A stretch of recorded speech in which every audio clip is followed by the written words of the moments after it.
bonjour. C'est avec une très grande joie que nous nous retrouvons. Nous allons inaugurer aujourd'hui un nouveau format de l'étude au quotidien.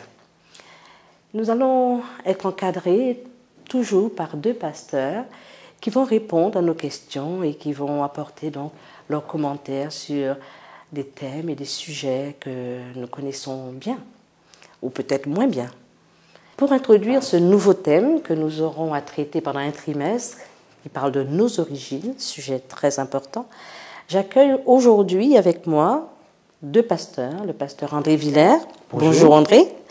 Et le pasteur Jean-Jacques Chafougrac. Bonjour Jean-Jacques. Bonjour. Voilà. Alors je vous ai invité parce que nous aimerions entendre et comprendre, et mieux comprendre en tout cas, nos origines. J'espère que vous pourrez être en mesure d'élucider quelques points qui nous paraissent difficiles à comprendre. Mais avant cela, nous allons prier si vous le voulez bien. Puis-je inviter l'un de vous à prier? Jean-Jacques peut-être? Notre Dieu, notre Père Céleste, toi qui es le Créateur, en cet instant nous voulons réclamer ta présence, ta sagesse, alors que nous voulons sonder tes écrits. Puisses-tu nous aider non seulement à bien les comprendre, mais à pouvoir en être enrichis pour mieux comprendre d'où nous venons, qui nous sommes et tous les projets que tu as pour chacun d'entre nous. Au nom de Jésus-Christ et pour ta gloire. Amen. Amen. Vous êtes d'accord avec moi, j'espère, pour reconnaître que le sujet de la création est un sujet fondamental. Pour 2 raisons, parce qu'il nous permet donc d'asseoir la chrétienté et aussi de connaître l'origine de l'homme. Et ce thème de la création que nous trouvons tout au début de la Bible, en Genèse, nous permet donc de comprendre d'où nous venons. Enfin, ça répond aux questions que les êtres humains se sont toujours posées, vous êtes d'accord, hein? D'où nous venons, où allons-nous? Alors, l'une des premières questions, je voudrais vous poser, et nous allons prendre le texte, si vous voulez bien, le tout premier texte de la Bible, qui ouvre la Bible comme une porte qui va nous faire pénétrer sur un univers un peu particulier. Le verset 1 qui dit « Au commencement, Dieu créa les cieux et la terre ». Alors, j'ai envie de me mettre dans la peau de quelqu'un qui n'a pas la foi. Et j'ai envie de vous poser comme question, que signifie, qu'implique le mot « au commencement » ? Au commencement de quoi? Au commencement de Dieu? Au commencement du temps? Au commencement de quoi? Parce qu'en se mettant dans la peau de quelqu'un qui n'a jamais ouvert la Bible et qui l'ouvre peut-être pour la première fois, c'est l'une des questions qui serait tentée de se poser. Qu'en pensez-vous? C'est vrai que tous les hommes s'intéressent à leur origine. Les enfants qui ont été adoptés, qui ne savent pas qui sont leurs parents, ont ce besoin au plus profond d'eux-mêmes de savoir d'où ils viennent. Quels sont ceux qui lui ont permis de venir au monde? Je crois qu'à l'échelle de l'humanité, on a le même phénomène. À l'échelle de l'histoire humaine, l'humain a envie de savoir d'où il vient. Puisqu'en répondant à cette question, ça lui permettra de mieux s'affirmer dans son présent et de mieux se projeter dans un éventuel futur. Alors, tout homme a envie de savoir finalement, non seulement d'où il vient en tant qu'individu, mais d'où il vient en tant qu'humain. D'où vient la race humaine? D'où vient ce monde? Oui. Et lorsque l'on parle du commencement, du livre de la Genèse, qui est le livre des commencements, oui. Alors on a automatiquement là une question essentielle qui va nourrir les commentaires et l'imagination parfois, mais aussi la créativité de l'homme. Alors la question, comme vous le dites très bien, c'est que nous dit la parole de Dieu là-dessus? Oui. Au commencement. Au commencement. Le texte est en train de nous dire que nous avons des racines. Nous ne sommes pas des plantes sans racines. L'être humain a besoin d'être enraciné dans quelque chose. Et c'est pour ça que l'on soit croyant ou non croyant, on cherche nos racines. Et c'est important que l'on puisse psychologiquement savoir qu'on a une base. Si on n'a pas de base, on est flottant. Et ce texte dit au commencement Dieu. Oui. Ces 3 mots eh bien, affirment quelque chose d'essentiel. Si on veut chercher à réfléchir sur nos origines, d'où nous venons, comment les choses viennent à l'existence, eh bien, il y a déjà une première affirmation qui va être la base de tout le reste. Voilà. Au commencement, Dieu. Donc, c'est l'affirmation d'une présence divine, même avant quoi que ce soit. Et on voit bien que ce mot Dieu, qui est dès le commencement, va nous dire que si nous voulons parler de commencement, si nous voulons parler d'origine, eh bien, il faut déjà y insérer tout démarre à Dieu. La personne de Dieu qui est à l'origine de toute chose. Et Dieu ici accomplit l'acte créateur, ce qui veut dire que ce n'est pas le commencement de Dieu, puisque c'est lui qui accomplit l'acte créateur. Donc c'est le commencement de ce qu'il crée, mais pas de ce qu'il est lui. Lui, il est déjà, il existe. De toute façon, bibliquement parlant, Dieu n'a ni commencement ni fin, il existe toujours. Alors c'est perturbant pour nous, êtres humains, parce qu'on ne connaît pas quelque chose qui n'a pas de commencement.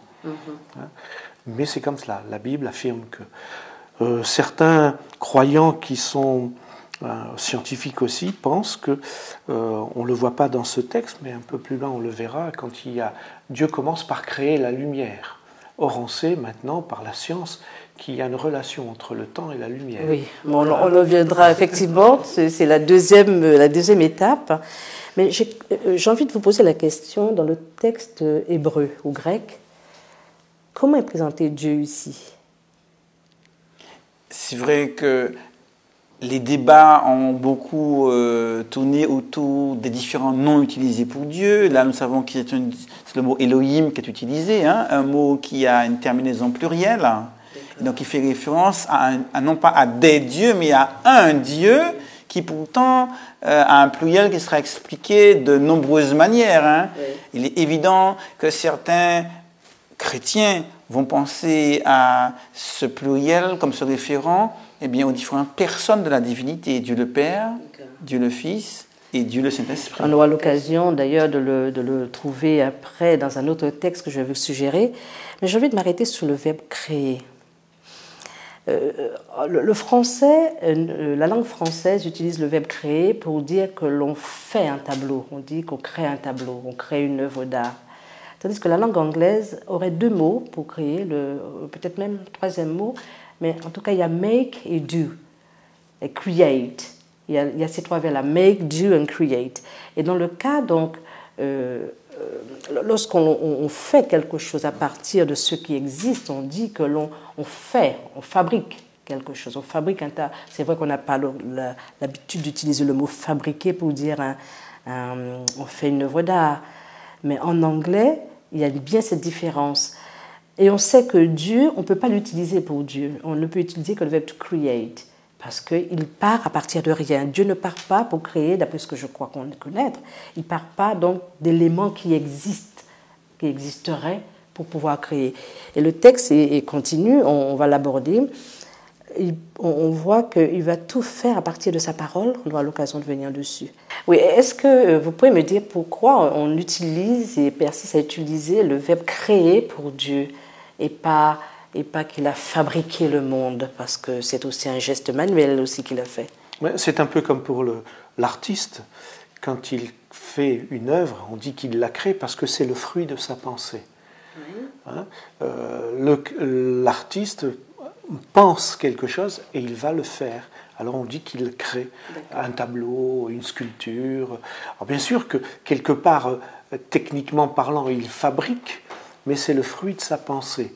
Et pour Dieu, c'est la même chose. Dieu part de rien, selon le texte biblique. Et on peut peut-être le lire dans Hébreux au chapitre 11. Voilà. Dans Hébreux au chapitre 11. Ce passage biblique le dit assez clairement. Mais ce passage est intéressant parce qu'il amène l'élément supplémentaire qui est obligé pour accepter d'attribuer à Dieu la paternité de la création. Parce que ce ne sont pas... Je suis bien content que tu cites ce texte, parce que ce n'est pas, je ne sais pas si vous serez d'accord avec moi, ce ne sont pas les meilleures études philosophiques ni les plus grandes recherches scientifiques qui vont convertir quelqu'un à la création, qui vont persuader quelqu'un que c'est Dieu qui a créé. Il faut un autre élément. Je le lis dans Hébreux au chapitre 11, le verset 3. C'est par la foi que nous reconnaissons que le monde a été formé par la parole de Dieu, en sorte que ce qu'on voit n'a pas été fait de choses visibles. Et là, on a ici mis en mots le fait que l'acte créateur implique une existence de choses à partir de rien. Oui. Ça veut dire qu'il ne s'agit pas de transformer les objets, comme l'homme lorsqu'il fabrique une voiture, une maison ou un meuble. Il s'agit vraiment d'amener des choses à l'existence par la parole. Et c'est tellement extraordinaire que l'auteur biblique est clair. Il ne peut s'agir ici d'une démonstration, ni de quelque chose que l'on puisse prouver, mais d'un acte de foi. Voilà. Et donc, d'emblée de jeu, on pose la foi comme étant l'élément qui nous permet de croire qu'à partir de rien, Dieu, en tant que Dieu, et ça fait partie des caractéristiques divines même, est capable d'amener à l'existence à partir de rien. On n'a pas l'habitude de dire ex nihilo. Voilà, hein, d'accord. Donc c'est pour ça que ce terme « créer » est important, parce qu'il montre que Dieu est le Tout-Puissant. Oui, il est capable d'amener à l'existence des choses alors qu'il n'y a rien. Et c'est ça qui est important dans ce commencement, c'est de faire comprendre que notre origine, on parlait tout à l'heure de notre origine vient justement de ce Dieu qui est tout-puissant. Il est capable de tout faire. Et donc c'est intéressant de savoir que notre création n'est pas gouvernée par le hasard et qu'il n'a aucun objectif. En fait, qu'est-ce qui pousserait Dieu à créer ? C'est son amour. Dieu est amour. Et un être qui aime ne peut pas rester seul. Il a besoin du contact, il a besoin du dialogue, il a besoin de la relation. Dieu est un Dieu de relation. D'ailleurs, on le voit plus loin dans la Genèse, quand il crée, un peu plus loin dans le texte de Genèse 2, quand il crée l'homme et la femme. Il y a cette relation. C'est vrai qu'on ne peut pas connaître les pensées de Dieu. Non. Mais puisque le texte nous dit que l'homme a été créé à l'image de Dieu, on peut se poser la question à l'envers. Qu'est-ce qui pousserait un homme à créer ? À créer un tableau, à créer une œuvre d'art. Et c'est vrai que l'homme, être social, être de communication, être de relation, eh bien, va user également de tous les dons que Dieu lui a donnés afin de pouvoir amener à l'existence des choses, faire des choses. Et je crois que ça nous aide à comprendre et à percevoir un tout petit peu. Oui. Et c'est intéressant quand tu prends l'exemple du Créateur. Il a envie tout simplement de produire, de montrer ce qu'il sait faire, son imagination. Il a envie d'emmener son imagination à existence de façon concrète. Et on pourrait dire que Dieu, lui aussi, il a voulu, comme tu dis, par amour, montrer, partager, dire voilà ce que je fais. Oui. Mais c'est pas pour moi, il le fait pas pour lui. Comme dit Jean-Jacques, l'être humain est un être de relation et Dieu l'est aussi. Oui. Parce que ce besoin de relation nous vient de Dieu. Et donc, immanquablement, je suis conscient je crois que Dieu est un être de relation. Et il a besoin de créer pour avoir des relations. Oui. Parce que lui, il n'est pas comme l'homme. L'homme, nous, on crée des objets inertes. Lui, il crée des êtres vivants, avec lesquels il a des relations. Et vous êtes d'accord que Dieu n'a pas besoin de la relation, de la création pour s'exprimer. C'est la création qui a besoin de Dieu, hein, plus que le contraire. Mais en même temps, Dieu s'exprime dans sa création. Voilà, c'est ça. Il y a un deuxième texte sur lequel j'ai envie de m'arrêter avec vous, si vous voulez bien. C'est un texte surtout dans le psaume 19, je trouve qui est magnifique. Moi, je trouve que c'est un texte qui est remarquable, c'est un très beau poème. Psaume 19, le verset 1 à 3, puis après le verset 2. Au chef des chantres, psaume de David, les cieux racontent la gloire de Dieu et l'étendue manifeste l'œuvre de ses mains. Le jour en instruit un autre, la nuit en donne connaissance à une autre nuit. C'est un texte qui me pousse à réfléchir comment une nuit peut instruire une autre nuit, comme un jour peut instruire un autre jour. Ça me paraît un peu complexe. Quelles sont vos pensées là-dessus ? Qu'est-ce que vous en pensez ? J'imagine qu'il y a plusieurs traductions possibles de ce passage. Oui. Peut-être qu'André nous donnera quelques... Alors, justement, j'ai une traduction là qui dit « Un jour fournit en abondance de quoi parler à l'autre jour ». C'est-à-dire que ce que l'on fait dans un jour va nous permettre de rebondir le jour qui suit, et ainsi de suite. Ce que l'on apprend, ce que l'on découvre va nous être utile. Pour découvrir encore plus. Alors ça, c'est l'aspect où on est éveillé. Par contre, la nuit, c'est l'aspect où on dort. C'est le moment où on dort. Et pourtant, on nous dit qu'une nuit montre la science à l'autre nuit. Alors peut-être que, et on le sait, maintenant que notre subconscient travaille pendant qu'on dort, et peut-être que là, David inspiré par l'Éternel, parce que David n'avait pas connaissance de ces notions scientifiques, mais il est en train de nous dire que la nuit, ça sert aussi, la nuit porte conseil, il paraît, mais ça sert aussi pour nous instruire pendant qu'on dort, le cerveau travaille. Et on voit donc que la connaissance, elle est progressive. De jour en jour, on apprend.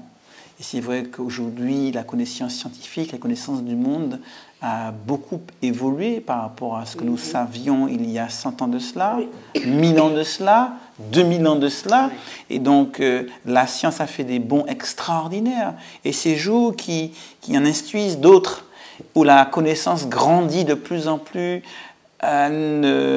n'altère pas, au contraire, nous émerveille encore davantage sur les choses extraordinaires que Dieu a fait. Lorsqu'on parle des cieux qui racontent la gloire de Dieu, je crois que l'homme du 21e siècle est beaucoup plus à même de comprendre tout ce que cela implique, parce que la science nous en a dit tellement sur les étoiles, sur l'infiniment grand, sur l'infiniment petit, les atomes, l'ordre qu'il y a dans tout cela. Et donc, on ne peut qu'être émerveillé. Plus on grandit en instruction, plus on grandit en connaissance devant la grandeur et les merveilles de ce Dieu créateur. C'est intéressant parce que quand on pense que David, il y a déjà plusieurs siècles, David s'émerveillait sur la nature de Dieu sans même avoir toutes ces connaissances que nous avons aujourd'hui. Oui, je pense que là, il parle du ciel étoilé, bien sûr.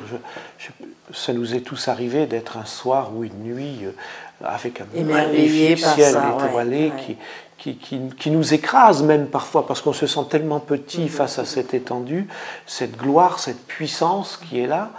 Et je pense que David a ressenti cela, il l'exprime. Il était submergé, visiblement il était submergé par l'admiration. Tout à fait. Alors bien sûr, nous maintenant, nous avons conscience que ces étoiles sont des... comme nos soleils, comme notre soleil. Notre soleil est une étoile, et qu'il y a dans l'espace qui nous environne des milliards d'étoiles. Et je dis bien dans l'espace qui nous environne, parce que ça, c'est ce qu'on appelle notre galaxie. Dans notre galaxie, il y a plusieurs milliards d'étoiles. Et puis on sait qu'il y a plusieurs milliards de galaxies. Donc on ne voit, nous, que les étoiles de notre galaxie. Donc c'est immense. Alors maintenant, on a une connaissance qui nous permet de voir à combien Dieu est grand. Oui. C'est extraordinaire. Mais quand on est face à un ciel étoilé, moi je sais que j'aime quand c'est l'été, bien sûr en ce moment avec l'hiver c'est un peu dur, mais quand on est en été, s'allonger dans l'herbe et admirer le ciel étoilé la nuit. Particulièrement à la campagne, effectivement. Oui, c'est vrai qu'on est, on est peut-être submergé. Effectivement, en ayant ce regard-là, on est obligé de se dire, mais ça me dépasse. De notre petitesse, ça nous dépasse. J'ai eu l'occasion avec des jeunes de nous retrouver le soir comme ça, de s'allonger dans l'herbe, de regarder, d'expliquer un peu ces étoiles, ces constellations que les hommes ont créées au travers d'images, et puis de montrer en même temps combien Dieu est grand. Et ça, c'est vrai. Et je comprends tout à fait David. Il y a des musiciens qui l'ont magnifiquement chanté, la grandeur de Dieu. J'aimerais aborder avec vous une dernière étape. Dans un texte, je vous invite à prendre avec moi dans Jean 1. C'est ce magnifique texte johannique qui se trouve dans Jean 1, versets 1 à 3. C'est un texte qui exprime un mystère qui peut troubler n'importe non-croyant, et même déjà aussi les croyants. Alors, c'est un texte qui nous montre une filiation en Dieu, la parole, Jésus. Est-ce que vous pouvez nous dire un petit peu plus par rapport à cela? Il y a cette référence au commencement de la Genèse. Voilà. Le Bereshit hébreu ici, il est énarqué, c'est la même chose. Ça, on peut le retrouver ici. Donc on a ici de la part de Jean une volonté de nous rallier exactement à l'époque de la Genèse. Genèse 1, du commencement de Genèse 1. Au commencement était la parole, c'est-à-dire que quand Dieu a créé, la parole était là. Oui, d'accord. Et la parole était avec Dieu. Alors, comment le comprendre? Et après, ce « était » devient « avec ». C'est vrai que souvent on parle de Dieu créateur. Et dans le programme d'études de ce trimestre, il est dit Jésus créateur. Et je crois que c'est un petit peu ce qu'a fait Jean, qui a à dessein commencé son évangile, ce prologue, comme le livre de la Genèse, qui disait au commencement Dieu, et là je nous dis au commencement la parole. Donc pour lui, cette parole s'identifie à Dieu et à la divinité. Eh bien, de toute façon, quand je parle, ma parole, c'est moi. Il n'y a pas une dissociation donc, dans ce que tu quand dis. Dieu Voilà. parle, parce que la création était faite par sa parole, et c'est ce que Jean veut dire ici, quand Dieu parle, c'est lui. Et quand on nous dit que cette parole s'est faite chair, Oui. qu'elle s'est incarnée, on identifie au-delà du mot parole la personne même de Jésus. Donc à partir de là, on comprend que lorsqu'on dit au commencement était la parole, au commencement était Dieu, au commencement était Jésus. Et cette parole, Jésus, était Dieu. Est-ce que ce n'est pas le lien dont tu parlais au début avec Elohim, qui était le pluriel de Dieu? Est-ce que ce n'est pas le lien là, est-ce que la boucle là n'est pas bouclée quelque part? C'est vrai que le texte vétérotestamentaire nous parle de Dieu, nous parle donc de l'Esprit de Dieu qui se mouve au-dessus des eaux. Ici, dans le texte johannique, on nous parle de cette parole qui est incarnée, donc qui est Jésus. Donc on peut comprendre pourquoi très tôt les chrétiens ont interprété ce pluriel Elohim comme faisant référence à la Trinité. D'accord. Et dans l'Ancien Testament, tout ce qui est créé, c'est Dieu qui l'a créé. Rien n'a été créé sans Dieu. Et ici, Jean dit la même chose.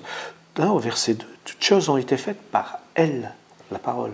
Et rien de ce qui a été fait n'a été fait sans la parole. Donc, Jean met vraiment la parole au niveau de Dieu. Là, c'est clair. Il affirme la préexistence de cette parole, mais également la divinité de cette parole, qui est aussi au commencement de ce que nous sommes, de qui nous sommes. Voilà. Et on a l'impression, par rapport à ce que tu disais, André, que effectivement, la parole de Dieu, c'est Dieu. Et cette parole est tellement puissante qu'elle amène à vie, elle donne vie à toute chose. Hein, donc il ne faut pas oublier à quelle époque ces mots sont écrits quand même. Hein, c'est au début du christianisme, c'est tout le début du christianisme. Jean, avant d'être chrétien, il est juif, profondément juif, et il connaît très bien l'Ancien Testament, et il sait très bien qu'à de donner ce genre d'attribut à une personne qui n'est pas Dieu, c'est un blasphème. Et il le sait. Et donc, quand il vient dire ici, dans son introduction, que Jésus est le Créateur, le Tout-Puissant, que tout ce qui a été créé, c'est lui qui l'a fait, il faut qu'il soit pleinement convaincu de la divinité du Christ pour le faire. Absolument. Sinon, il est en plein blasphème. Ouais. Et en fait, là aussi, on sent qu'il est en pleine admiration de ce que Dieu est et ce que Jésus est. Et il voit, ayant vu marcher avec Jésus, il arrive à... Et c'est ça qui m'étonne et qui m'émerveille plutôt, c'est qu'il arrive à créer un lien direct entre Dieu, la parole et Jésus. Pour lui, ces trois éléments sont au même niveau, et par la révélation du Saint-Esprit, bien sûr, je pense qu'il a eu. Alors, est-ce qu'avec ces versets, on pourrait dire que Dieu est esprit? Il s'est incarné en Jésus, et que Jésus, c'est Dieu en chair, incarné? C'est vrai que lorsqu'on parle de la divinité, on doit être conscient qu'on touche là une notion qui nous dépasse pleinement. Absolument. Et lorsqu'on parle du mystère de la divinité, du mystère de l'incarnation, on est bien conscient que nos faibles mots sont bien incapables de décrire pleinement qui est Dieu. Mais ce qui est important de retenir, ce que je retiens, c'est que Jésus est Dieu, que Jésus est créateur, que Jésus est au commencement. Absolument. Et ça, c'est un acte de foi. Absolument. Et ce qui est intéressant, juste avant qu'on termine, c'est que quand Jean parle de la parole qui est devenue chair, il dit qu'elle a habité parmi nous. Mais la formulation qu'il utilise dit elle a fait la parole, hein, elle a fait son tabernacle. Le tabernacle, c'est le sanctuaire. Hein, et j'aime bien la relation avec l'apôtre Paul qui dit nous sommes le sanctuaire de Dieu. Il y a cette liaison. Jésus est venu rétablir le sanctuaire. Jésus est le sanctuaire. Il vient rétablir le sanctuaire dans l'humanité et nous devenons par lui le sanctuaire de Dieu. Et je crois que c'est important. Cette notion que tu viens d'aborder, on aura l'occasion de l'approfondir peut-être très bientôt, dans la deuxième... Voilà, pratiquement. En tout cas, je voulais vous remercier, messieurs, le pasteur, de nous avoir assistés. Et puis, je voulais aussi dire à tous nos internautes que nous sommes toujours heureux de vous avoir chaque semaine et que ce texte, le Genèse 1, montre bien que la création n'est pas un hasard, mais c'est une démarche délibérée d'un Dieu aimant qui voulait communiquer, partager et montrer tout ce qu'il a comme amour en lui, juste pour nous. À bientôt.